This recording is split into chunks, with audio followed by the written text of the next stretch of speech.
आप सब लोगों का ARS न्यूज़ में खुशामदीद। अगर आपने अभी तक हमारा चैनल सब्सक्राइब नहीं किया तो सब्सक्राइब कर लीजिए।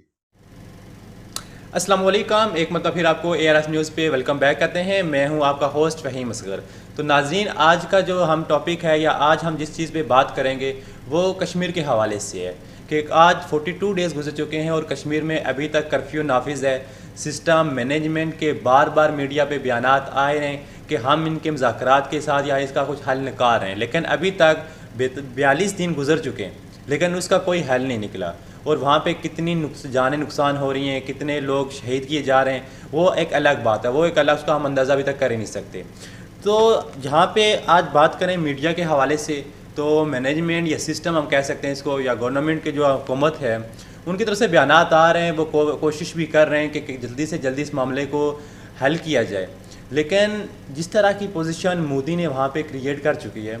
वो इस तरह का जो उसने अभी सिस्टम वहाँ पे रनअप किया है कश्मीर के कर्फ्यू के हवाले से, और प्लस उन्हें वहाँ पे जो आर्टिकल 370 का इशू बना के रखा हुआ है, वो एक उनकी अपनी एक हैसियत को उसने वहाँ से ले लिया कश्मीर का। तो ये सारी चीज़ें सिर्फ आप ये नहीं कह सकते कि ऑक्यूपाइड कश्मीर जो मकबूजा कश्मीर तक रहेंगी। ये मैं ये कहना चाहूँगा कि मोदी ने ये एक बहुत बड़ा एक साजिश रची है, एक बहुत बड़ा एक आप कह सकते हैं कि प्री प्लान मास्टर प्लान है कि वो मकबूजा कश्मीर के साथ साथ यहाँ पे आज़ाद कश्मीर के कुछ इलाकों में टारगेट्स करना चाहता है, या आप कह सकते हैं कि पूरे आज़ाद कश्मीर को टारगेट करना चाह रहा है। क्योंकि 370 आर्टिकल जो था ये मकबूजा कश्मीर के लोगों की अपनी एक हैसियत थी। अगर वो या उनकी हैसियत लेना चाहता है तो इसका मतलब कि कश्मीर, क्योंकि ये एक मकबूजा कश्मीर या आज़ाद कश्मीर की बात नहीं है, ये कश्मीर पूरे की बात है। ये जब यहाँ पे आपका रेफरेंडम, आपको याद हो रेफरेंडम हुआ था, तो वहाँ पे पूरे कश्मीर में रेफरेंडम हुआ था। तो तब जब आपकी पहली वार हुई, जंग हुई, तो उसमें कुछ हिस्सा आज़ाद कश्मीर का हिस्सा आज़ाद हुआ जो कि पाकिस्तान के हिस्से में आ गया, और कुछ हिस्सा जो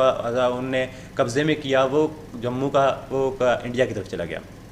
तो इस हवाले से ये 370 आर्टिकल का सबसे पहला मकसद तो यही है ना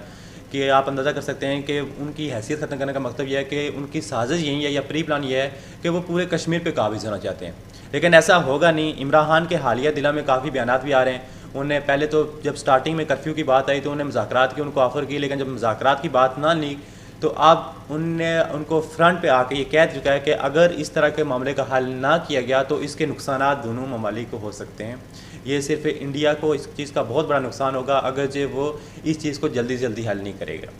लेकिन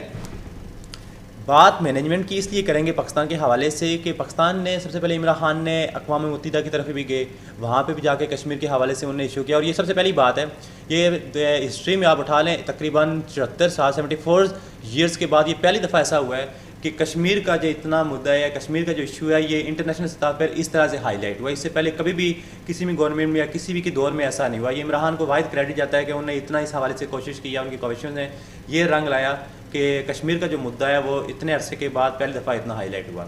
रिसेंटली वो अक़वाम मुत्तहिदा के पास गए, इस्लामी कौंसिल का अजलास भी हुआ, वहाँ भी तमाम ममालिक ने शिरकत की और पाकिस्तान की हमायत भी की। लेकिन इंडिया अपनी साजियों से बिल्कुल बाज नहीं आ रहा। वो एक कह सकते हैं कि जंग के मुद्दे पे आ रहा है, लेकिन उनको ये चीज़ भूल गए हैं कि वो जब भी इंडिया ने जंग करने की कोशिश की या जंग में पहल की तो उससे अपने मुंह की खानी पड़ी। आपको याद होगा 25 फरवरी को जब उन्होंने LOC कंट्रोल करके वहाँ पे अपने तैयारे वहाँ पे पाकिस्तान की तरफ हदूद में दाखिल किए, तो पाकिस्तान ने उनको वार्निंग की और ये कहा कि अगर नेक्स्ट टाइम ऐसा होगा तो हम आपको सरप्राइज़ करेंगे। और पाकिस्तान ने सरप्राइज़ किया। 27 फरवरी आपको याद होगी, वहाँ पे पाकिस्तान ने उनके 2 तैयारे बहुत बुरी तरह से मार के गिराए। तो कहने का मकसद यह है कि इंडिया इस चीज़ से भूल रहा है कि अगरचे ये उसकी गलत फहमी है या उसका एक गुमान है कि अगरचे वो कश्मीर के हवाले से पाकिस्तान के साथ फ्रंट पे आके जंग के या कुछ इस तरह की सूरत क्रिएट करना चाहता है, तो इसके लिए बड़ा नुकसान होगा और ये नुकसान उसको भारी मकदार में अदा करना पड़ेगा। तो इसीलिए अक़वाम मुत्तहिदा भी उस तरह से अपना एक कह सकते हैं कि अपना एक रोल अदा नहीं कर रही कश्मीर के हवाले से, क्योंकि यहाँ पे अक़वाम मुत्तहिदा यूएन के जो काफ़ी मेंबर्स हैं या उनका आप कह सकते हैं बैकबोन जो है वो इंडिया के हवाले से है। तो कभी भी ये चीज़ नहीं चाहेगी कि इस हवाले से कि कश्मीर का इशू हल किया जाए। रिसेंटली ट्रंप के साथ इमरान खान की बात हुई, उन्होंने भी कहा कि हम इस अगस्त से सालसी का एक किरदार अदा कर सकते हैं अगर दोनों ममालिक टेबल टॉक करेंगे या मुज़ाकरात पे आएंगे। लेकिन इंडिया फिर एक दफ़ा फिर मुज़ाकरात पे आना ही नहीं चाहता, क्योंकि उसको चीज़ का डर है कि अगर जब वो मुज़ाकरात करेगा या जंग दोनों पहलू में अगरचे वो मुज़ाकरात करेगा फिर भी उसे इंडिया से कश्मीर से हाथ खोना पड़ेगा, और अगर वो जंग के मूड में आएगा तो फिर भी उसे कश्मीर के हवाले से हाथ धोना पड़ेगा। तो दोनों सूरत हालों में इससे का बेहतरीन हल ये है कि इंडिया, जिसको आप कह सकते हैं कि अपनी सलामती के लिए बेहतरीन हल ये है कि अपनी सलामती के लिए वो खुद ही इस चीज़ से बाहर निकल जाए और कश्मीर के इस मुद्दे को या कश्मीर के इस इश्यू को हल करे, जैसे कि रेफरेंडम किया गया था पहले भी, और एक मतलब फिर इंटरनेशनल सतह पे जाएं दोनों ममालिक और अक़वाम मुत्तहिदा के पास जाके रेफरेंडम करें। और रेफरेंडम से ये होगा कि जिस चीज़ में कश्मीर, क्योंकि ये कश्मीर का जो मुद्दा है ये कश्मीरियों की तक है, तो अगर रेफरेंडम उन लोगों के दरमियान होगा तो वो लोग जहाँ पे चाहेंगे, इवन कि अगर वो लोग ये चाहते हैं कि वो कश्मीर के साथ रहना चाहते हैं तो रेफरेंडम की बिना पे वो कश्मीर के साथ चले जाएंगे। लेकिन अगर वो रेफरेंडम की बिना पर ये कहते हैं कि हम पाकिस्तान के साथ अलग करेंगे तो डेफिनेटली वो पाकिस्तान के साथ आएंगे। वन मोर थिंग कि अगरचे वो ये चाहते हैं कि वो अपने एक अलग स्टेट बनाएं या अपने खुद मुख्तारी का, जिस तरह उनका एक तहरीक थी या उस हवाले से बात कर रहे थे, तो वो भी उनके पास ऑप्शन है, क्योंकि रेफरेंडम उन लोगों के दरमियान हो रहा है। ये एक ऐसा इलाका था, ये एक ऐसा खित्ता था जहाँ पे दोनों ममालिक की तरफ से ये तय पाया था कि यहाँ पे रेफरेंडम होना चाहिए। तो इस हवाले से देखते हैं। बहरहाल तो आने वाले 20 सितंबर को फिर एक इजलास हो रहा है और उसमें आप, मुझे ये यकीन है